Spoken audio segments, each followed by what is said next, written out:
Perdón. Vale, perfecto. Pues bueno, durante estos minutos os voy a explicar el segundo informe de sostenibilidad, los principales resultados. También os tenemos accesible a través de nuestra web, os podemos compartir el informe en detalle, pero bueno, sí que hoy el objetivo es explicaros los principales inputs, ¿no?, que hemos visto de este segundo estudio. En este estudio han participado 70 empresas. Son empresas de todos los sectores que representamos en AECOP, un peso importante de lo que es alimentación y bebidas, pero también droguería, perfumería, bricolaje, bienes tecnológicos de consumo. En cuanto a representatividad de las empresas, el tipo de empresas que han participado son empresas líderes, empresas grandes. En el caso de la industria, de los fabricantes, son compañías líderes de la distribución, de la industria, perdón. En el caso de la distribución también contamos con líderes que representan de hecho más del 60% de la cuota de mercado.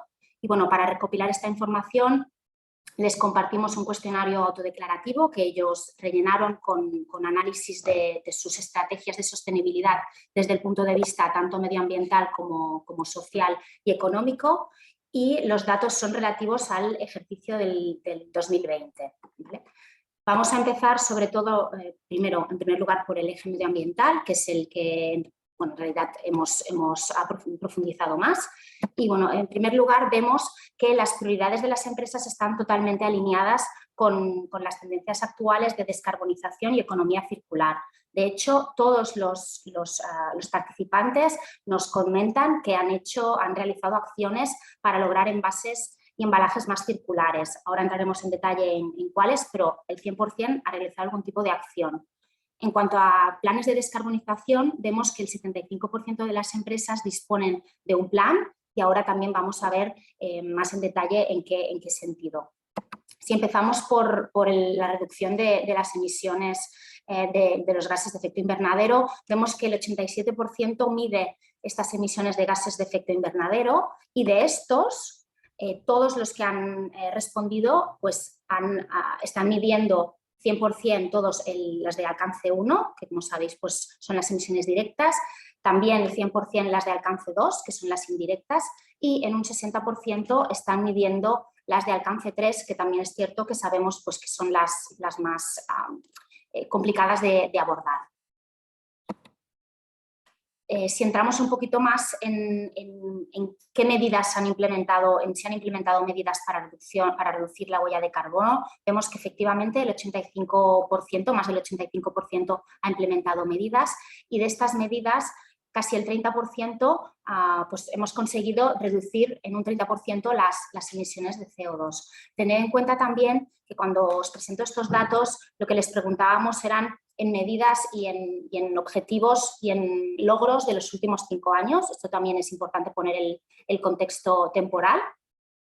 Si entramos ya en economía circular, en primer lugar en envases y embalajes, pues en cuanto a materiales vemos que, como os decía antes, todos han implementado alguna medida. En este caso, todos han reducido los plásticos de un solo uso en sus envases y embalajes, y en el caso del papel y cartón, en un 70% han reducido el uso de este tipo de material en su packaging.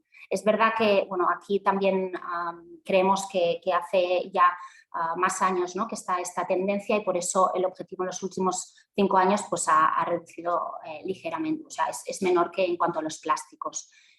Si volvemos a los plásticos, este 100% de medidas han contribuido a una reducción de la cantidad de plástico de más del 20%, del 22%, y también si vemos cuáles son las estrategias que han optado para reducir ya no solo el plástico, sino también el papel y cartón, pues en un 87% han reducido el peso, el gramaje de los envases, en un 92% ha optado por estrategias de rediseño, y en un 81% ha optado por medidas de reutilización en sus embalajes, ya sea sobre todo comerciales e industriales.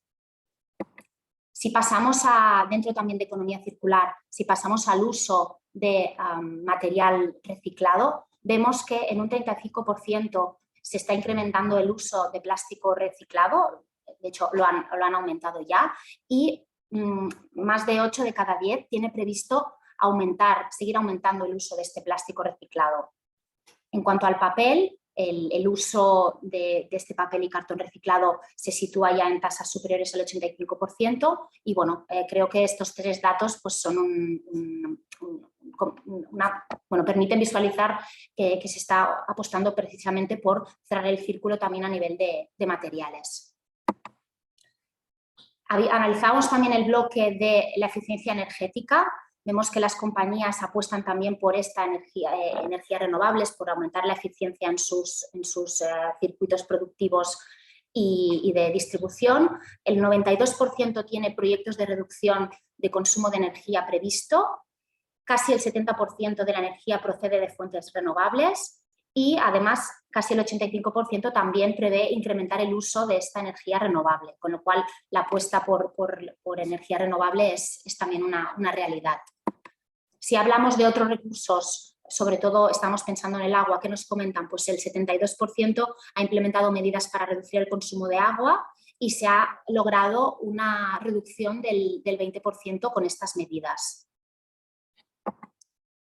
En cuanto a los residuos, y con eso ya cerraremos el capítulo medioambiental, en cuanto a residuos, un 75% dispone de un plan de reducción de materiales, de envases y embalajes. Aquí ya no entra solo, como antes veíamos, plásticos y cartón, papel cartón, sino también otros materiales distintos. En cuanto a la separación y recuperación de residuos, pues el 96% ha optado para implementar medidas para, ya os digo, ¿no?, para separar o recuperar los residuos y el 88% ha implementado también medidas para valorizar los residuos y también de esta forma cerrar el círculo. Entramos ahora también en el eje social. Aquí hemos visto pues, que las empresas focalizan sus esfuerzos en fomentar un estilo de vida saludable. ¿Cómo lo hacen? Pues en un 88% cuenta con programas específicos de fomento de hábitos de vida saludable, ya sea a nivel de sus propios empleados, pero también con la sociedad. Y de hecho, 9 de cada 10 impulsa tanto la educación nutricional como organizan actividades deportivas o tienen programas de alimentación entre colectivos vulnerables. Estos serían los 3 puntos que priorizan a la hora también de impulsar estos hábitos de vida más saludables. En cuanto al programas para el impulso del empleo, vemos que 8 de cada 10 tiene programas, ¿no?, de empleo para colectivos específicos.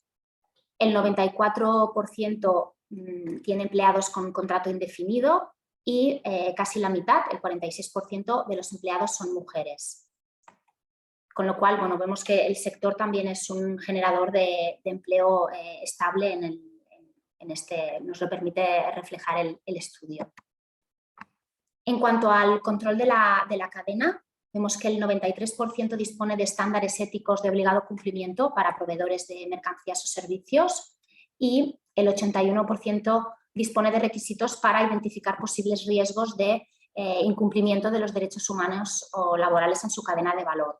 Todos estos aspectos también están creciendo también año tras año.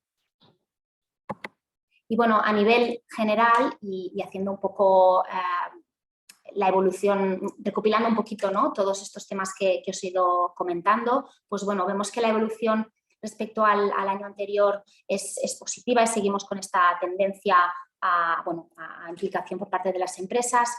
Destacar algunos titulares como la reducción del uso de plástico, el incremento de materiales reciclables, reutilizables y reciclables, el aumento también de la medición de las emisiones de gases de efecto invernadero, también el incremento de los proyectos de revalorización, el aumento de energías procedentes de fuentes renovables y también el incremento de las medidas de control de los proveedores para el cumplimiento de estándares éticos. Y bueno, hasta aquí la presentación. Como comentaba Nuria, podéis trasladarnos. Muy bien, Cinta, pues muchas gracias y efectivamente abrimos turno de preguntas por parte de los medios, así que abiertos a lo que queráis plantearnos.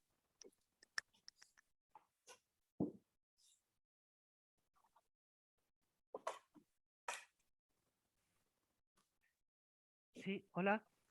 Hola. Soy Angélica Quintana de F Agro.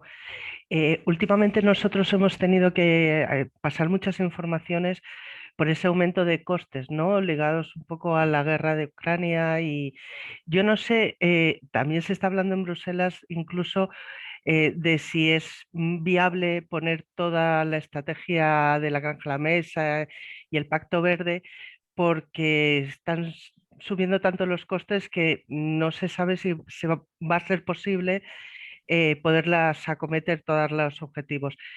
Estos objetivos de sostenibilidad van en progresión, van en aumento en las empresas de gran consumo, pero con esta coyuntura geopolítica, económica, eh, puede haber un punto de inflexión o a lo mejor, no lo sé, puede afectar un poco a esos planes de sostenibilidad que tienen las empresas de gran consumo.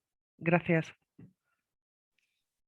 A ver, es verdad que bueno, la realidad es la que tú comentas. Aquí lo que vemos también por nuestros estudios de consumidor es que es el propio consumidor quien también está demandando a las empresas que sean sostenibles, ¿no? Y cada vez pues quiere más información, también pues incluso, ¿no? el acceso a la financiación, también las tendencias van en este sentido, con lo cual es una tendencia que creemos que ha venido para quedarse y que, bueno, que las empresas ya lo tienen en sus planes estratégicos desde hace unos cuantos años y van a seguir por este camino.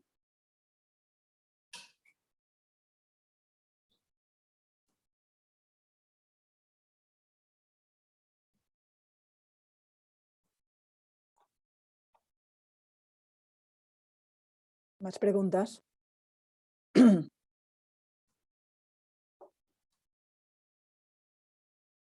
¿Nadie se quiere animar a hacer más preguntas? Como complemento a lo que decía Cinta y también Angélica, por complementar, quizás si se me permite un poco la reflexión que ella hacía, que por supuesto estoy totalmente de acuerdo, sí que nosotros desde ICOC y el resto de organizaciones lo que sí hemos puesto encima de la mesa, y lo sabéis porque así se os ha comunicado, es que este escenario que estamos atravesando es especialmente complejo y entonces entendemos que también que haya más presión, sobre todo más presión regulatoria, que se está centrando mucho justamente en aspectos de sostenibilidad, pues realmente entendemos que no llegan en el momento más adecuado. El compromiso de las empresas con el desarrollo sostenible, como decía Cinta, es firme, pero sí que es verdad que entendemos que quizás hay ciertas medidas que en un momento como el que estamos atravesando van a ser difíciles de implementar. No porque el compromiso no sea total, el compromiso es total y absoluto, pero cuando hay presión regulatoria que se traduce en costes en un escenario tan complejo como el que tenemos, pues efectivamente ya hemos comentado que quizás no sería el mejor escenario posible. Eso sí que creo que es oportuno precisarlo porque además ya os lo hemos comunicado, tenéis esa información y el escenario es el que es, que realmente es de máxima complejidad para todos los eslabones de la cadena de valor y todos los sectores que integramos en ICOC.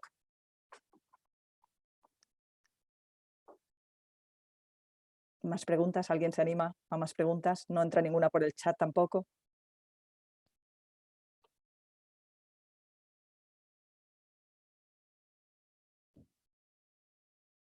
Bueno, pues si no hay más preguntas, os agradecemos a todos vuestra atención y damos por finalizada esta presentación del segundo informe de sostenibilidad. Muchas gracias por vuestra asistencia y buenos días a todos. Gracias. Gracias.